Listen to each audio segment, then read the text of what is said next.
Hello, welcome to Spotlight, lighting the lamp of island creativity. Spotlight, brought to you by the Isle of Man Arts Council. This evening, Time for Brass. There's a good programme in there somewhere, and one of the best brass bands in the world is visiting the Isle of Man. We drop down to the Guild to hear from veteran accompanist, choir master, musician extraordinaire and class winner Wendy McDowell.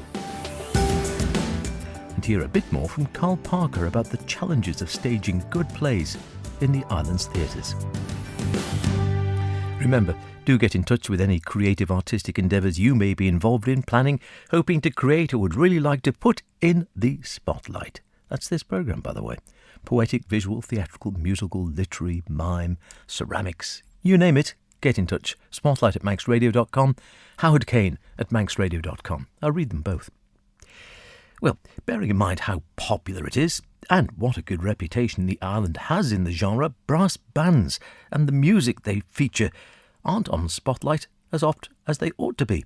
Something we're going to remedy to a degree at least right now. Phil Shimmin is the chair of the Manx National Youth Band, and he dropped by to chat about the band and its work, and also to give me the exciting news that one of the best brass bands in the business, Foden's, is visiting the Isle of Man this summer.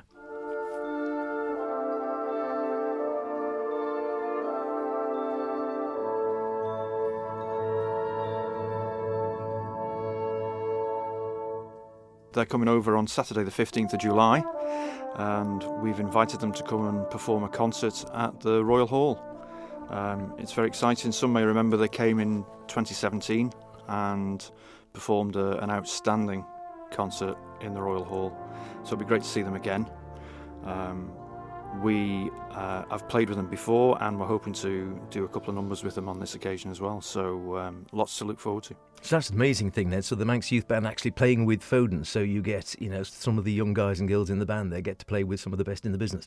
Absolutely, and it's all part of the mentoring process for our youth band players, who are the future of our whole organisation. I mean, we've got two bands, the youth band and their older counterparts, Manx Concert Brass, and one feeds the other, and without new people coming in and being developed in the way that we do it, then we wouldn't have the organisation we have. So it's all part of the plan. What is it makes Foden so good then? Is it the overall sound? Are they a fully professional band, or are these people all professional musicians, or are they sort of semi-professional? I think most of the players work in some sort of musical capacity. Certainly the principal players. I know some of them work at the Royal Northern College of Music and the Salford University sort of set up, and they're professional tutors there. But I mean, the last few years, even since 2017 when they were last here, their rise has been incredible, really. I mean, the last 2 years they've won the national championships of Great Britain on both occasions, last year and the year before. In the northwest area, which we compete in as well, Manx Concert Brass, Foden's have won the championship section there the last 7 years. So their form at the moment is incredible, and it's a real coup to get them to come over. And the standard that you say is incredibly high. I think anyone who's never been, isn't in the banding world, perhaps has never been to one of these competitions. It's incredibly tense and serious. I remember going to one or two with Chris Neal, my pal, years ago, and it was, you'd have all the bands sort of coming on, and the adjudicator would be sitting in this sort of slatted box, so he couldn't actually see all the costumes. He'd just hear the music, as I understood it, so he wouldn't be distracted or be sort of favoured to one band or another how they looked. And yeah, it was so tense, and the competition was so tight. It was incredible. It is. I mean, we go away each February to compete in the northwest area as Manx Concert Brass, and we've been going away now since 1995, and we started off in the fourth section, which is the lowest section, and since 1995 we've had a gradual rise up the sections, and this year we played in the first section and got a very good third place out of the 16 bands who competed, and absolutely I can tell you it was nerve-wracking. There's a lot that hinges on one piece of music that you've been practicing for weeks and months. So yeah, it can be very nerve-wracking, but we're kind of used to that now, and we've got some very confident, accomplished players ourselves, and it's amazing because we now know, we've had it confirmed in the last couple of days, that we're actually from next year promoted to the championship section for the National Brass Band Championship. So what that means for us is that we're actually going to be competing against Foden's next February, which is both exhilarating and terrifying in the same. So this is like the major league, as it were. It is. I mean, the analogy I always use is it's the Premier League. You know, we start off in the Vanarama Championship or whatever it is now, and all the way through, and 5 leagues above that is the Championship section, which is effectively the Premier League. And you know, we're going to be playing against Foden's, who are without doubt one of the best bands on this planet, and that's an incredible thing. So safe to say the Isle of Man then, as is often the case in a lot of things musical and arty, punching well above its weight in many ways. Well, absolutely. I mean, last night, for instance, was the Guild, and you know, we had 6 of the bands, the island's bands, playing in the Guild, all playing marches, hymn tunes, and a concert programme. And the quality and the standard for a small population is incredibly high, and the competition's very keen. What is it about brass banding, you think, that sort of seems to, you think very much of the north and the northwest in many areas being sort of the capital, the sort of brass band central. And it sort of seems to be in the blood. I was thinking, listening to Ian Cottier, who does Time for Brass and has done for 40-odd years here on Manx Radio. He was a brass bandman, his son was a brass bandman, his grandson's... I mean, it sort of goes on. It seems to be once it's in the blood, it just stays there. It does, and we're an example of that. I mean, we've got players like myself, and I mean, some of the players that I play with in Manx Concert Brass are people that I grew up with and went to school with, and we've got that bond, we've got that friendship, we've got that loyalty towards each other, which is an incredible part of the whole jigsaw, really, of how we've been successful. I would suggest, but now you look at the Manx Youth Band, and you know, a good proportion of the youth band are the children of those players. My son plays in the youth band, and there's lots of other players in concert brass whose kids also play in the youth band. So it's very much in the blood, and I think the kids really, particularly where they've got parents who play, really don't have a lot of choice. I think they get dragged along, and some fall by the wayside, but I would go so far as to say the majority probably continue with it, and you know, if it gives them the sort of musical experiences we've had, then fantastic. And I think that's something, again, Ian picks up on and says, you know, once you start off, you've got a hobby, you've got friends, you've got a sort of a family there for life in many ways. If you get into the brass banding, as you say, it can be something that will stay with you for the next 30, 40, 50 years or something, which is wonderful, really, to have in life if you start off as a young lad or young girl. It is. I mean, I started when the late Jimmy Crosby, who was the first conductor of the Manx Youth Band, he came to Murray's Road School when I was there, and he formed a collaboration with Gordon Knifton, who was the headmaster, and started off a young group which was known as Moravian Brass. Some people might remember that from years ago. I remember the name. Yeah. And that was effectively a feeder band into the youth band, and from there, the youth band Manx Concert Brass was formed in 1995 when a lot of the youth band players became too old to be considered youths anymore, but didn't want to stop or go to another organisation, so we formed another band. It sounds really simple. It wasn't, but we can see where that's led to. It's a great story, really. It is wonderful. Still popular with youngsters then coming in. For those, as you say, if it's in the blood, I suppose it stays there. Very different now, 2023, that was in, as you say, 1995, 1990.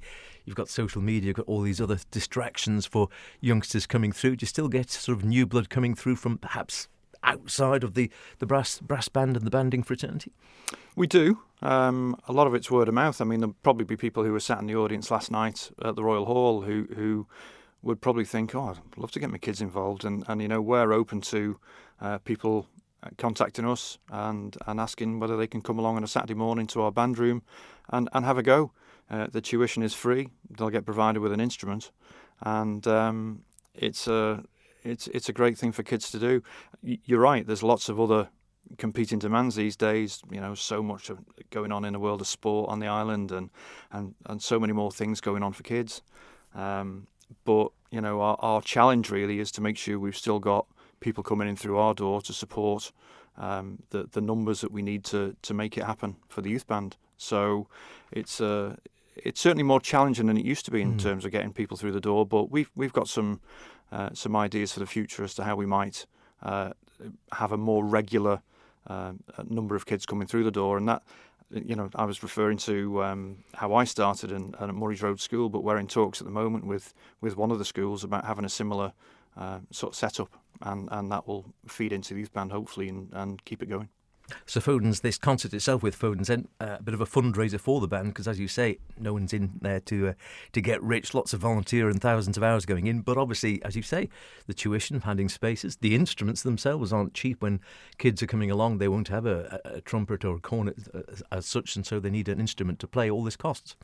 It does indeed, and we support ourselves. We are a public subscription band, and we've got our own premises. We've got assets such as a van to carry all the instruments around from place to place, for concert to concert, and it's very much it has to be organised very, very well.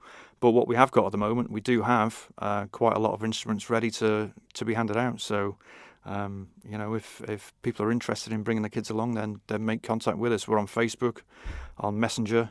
So drop us a message and we'll certainly organise something for you.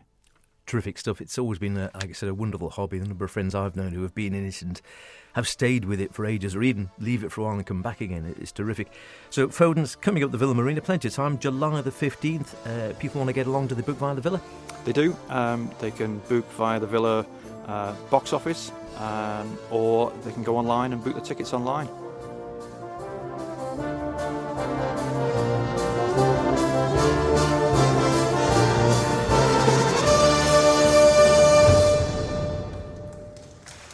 Get your tickets while you can to see one of the biggest names in the brass world, even if you're not a big bander. I can guarantee it'll be a night of great music. Spotlight, brought to you by the Isle of Man Arts Council. Now, there can't be many people on the island who don't know the name Wendy McDowell. She's been Mrs. Music for as long as I can remember. And the indefatigable Judith Lay, Mrs. Guild herself, managed to pin down Wendy for a few minutes after she appeared at this year's festival to hear more about her long association with the event.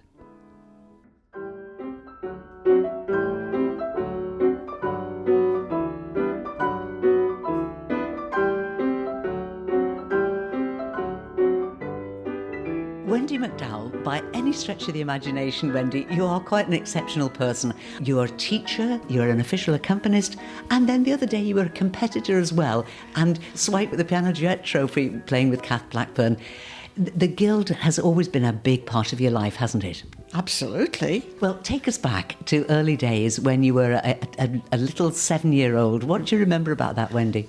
Well, I was expected to do it because I came from a musical family and I had to do it. I had a very clever musical sister who, took all the honours, really. So I never thought I was any good at all, really, but I had to do it. And I suppose I've always done it then. I think I first sang in the girls' solo in 1946. And I can remember the song I sang. It was called I Know a Bank Where on the Wild Time Blows. And I think I'm not going to, but I probably could sing you the first line of it anyway. So that goes back a long, long way. And I suppose apart from about 6 years when I was training and teaching away, I've been at the Guild every year since, probably. Well, do you know, this is so interesting, Wendy, because we regard you as a real musical celebrity. But let's just touch on your late sister for a moment, because it's so interesting that you say you didn't think you were of any consequence. Absolutely. Because Heather Nichol, your sister, music was her whole career. Yes. So just remind us about your sister, Heather. Heather was a professional musician, actually, and she won the Baum Scholarship at the Guild, which was presented every 2 years for someone to go to the academy to train. Then she went on to become a professional musician, you know.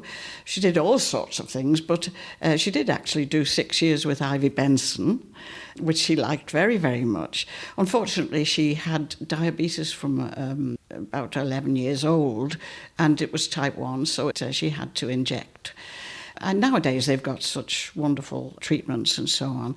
People can cope with it. But of course, by the time she was in her 30s, it was taking its toll, really. Do you know, she was teaching in Jordan. She was playing in a band in Jordan, and she taught the present king of Jordan when he was a little boy. How about that? Anyway, she was so ill, she had to come home, and she started teaching, and she really enjoyed that. But of course, the diabetes took its toll, and she died when she was 39, which is a very, very early age. But I think she had a very, very full musical life. Indeed, she did, and is still remembered in two particular respects that I know of, in that there is an award in her memory in the Guild, and also you had some of your sister's arrangements of music. Oh, actually, it was the Regal Singers that had the, Heather's arrangements. She did about 6 or 7, and that started us off on these arrangements. And of course, when she died, I started doing it then. So Regal Singers, we had these special arrangements, you know, that we really loved and cherished in a way. Well, it's lovely that she lives on in that respect. Yes. And so coming back to yourself and the Guild, do you think that it's true that for a lot of people of a certain generation, it was expected that children went into the Guild? It was part of a rite of passage almost. Absolutely. I mean, I know there's a few classes this year in the speaking word and so on that are very big, but 50 was nothing, you know, to have to, you might be number 50 in that class to get up and sing your little song, but you had to do it, you know. But a lot of people do say, I was talking to somebody just this morning, and she said that, you know, it did give you that little bit of confidence, and you think that, oh yeah, I can do that, and that's a very important life skill, isn't it? I think it's wonderful. I don't know that it ever gave me that, actually. I think I was always terrified. I had to play the piano and sing, you know, from this early age because it was expected, really. You have been the accompanist for the Regal Singers, musical director of Londu Male Voice Choir, and huge commitment. You did both of those for many, many years, running them simultaneously, as well as teaching. You've got a great energy for what you do, Wendy, haven't you? I've got a church choir as well. Oh, yes. Let's just mention some pieces. But yes, I've been my life, and I'm very blessed that I've been able to do it. And still I'm able to do it. I feel very, very fortunate that I can still do it. The Guild has changed over the years, hasn't it? In the core of it remains the same, that it's a staple of Ireland life and is so much loved. But it's just kind of around the edges that things have had to move with the times. Yes, I think it's good that we've got to try and get new things are being introduced all the time, which is a good thing. I'm glad that the core of the Guild remains the same, because it's still much as I remember. And somebody said to me a few weeks ago, oh, it's a shame there's no dancing. I remember when there were dancing in the Palace Coliseum. I said, so do I. But I said, yes, there is dancing. I said, there's a whole day of dancing, and it's really, really popular. It's well attended, you know. So that's a good thing. Let's talk about being an accompanist. I think being an official accompanist, which you have been for many years, is an awesome responsibility. Is it? Well, it is, but I enjoy accompanying. I really do. I feel as if I'm singing along with the person that's singing, if you know what I mean, and that's what I really enjoy. How does it work, Wendy? Do you have some practice time with the competitors before it starts? Yes. Usually they... I mean, sometimes you don't. Sometimes you just have to... With the little ones, you just have to play it by ear. But generally speaking, you have some practice time with them. You practice the piece, and then they come along and have a couple of turns.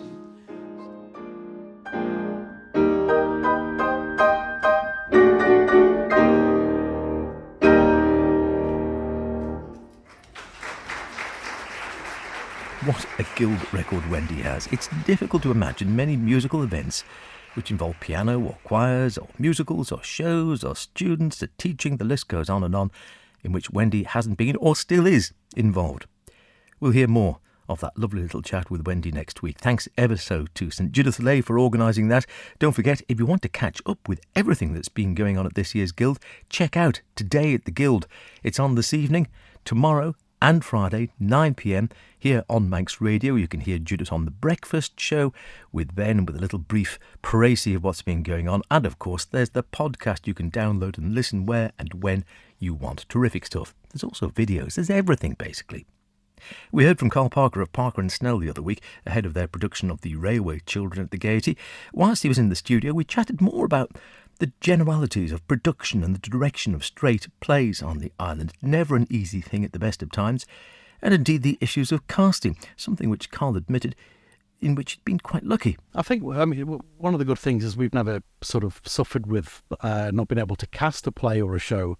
But I do think that, some societies may have suffered in the case of when, say, plays are too close together or musicals are maybe too close and, you want a particular person to play a particular role, but they're in a different play or different musical at the time. So, but generally, it would be good for, for some fresh faces to come out of the woodwork. But it's tough because generally you'll see the similar cast in the musicals and the plays at the Gaiety and so on. But I think if it becomes more saturated, that's when it could potentially become an issue. But I think the good thing for performers is they have a vast range of choice this day and age. It's not just a couple of plays a year or one or two musicals. There's so much going on, which on the one hand is great.